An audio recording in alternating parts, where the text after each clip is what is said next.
Un des grands travers de nos managers est de croire que quand un salarié a besoin de développer une compétence, il suffit de l'envoyer en formation.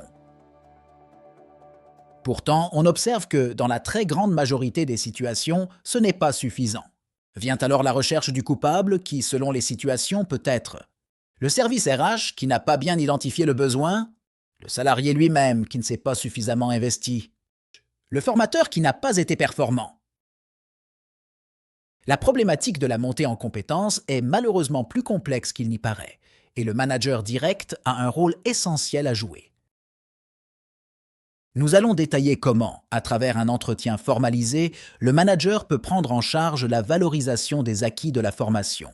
Avant de mener cet entretien, le manager doit avoir à l'esprit qu'une formation peut être évaluée sur 5 niveaux, du plus basique au plus pointu.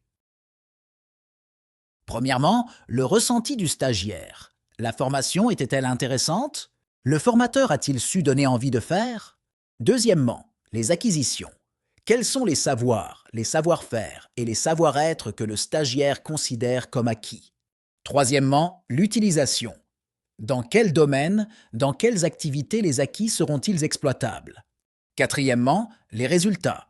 Comment peut-on mesurer l'amélioration de la performance liée aux activités impactées?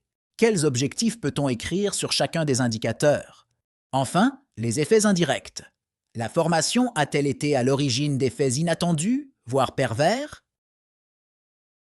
L'entretien post-formation va donc permettre de ne pas se contenter du traditionnel « c'était bien », mais de coucher sur le papier des nouveaux acquis ainsi qu'un véritable plan d'action.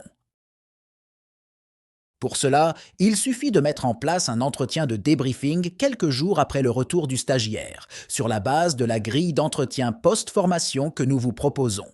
Vous observerez rapidement que la personne concernée se montrera reconnaissante de votre intérêt envers elle. Ensuite et enfin, il conviendra d'organiser un suivi dans le temps, par des entretiens réguliers, dont la fréquence est à convenir, pour mesurer les bénéfices de cette formation dans la durée et montrer aux collaborateurs formés l'importance de cet investissement.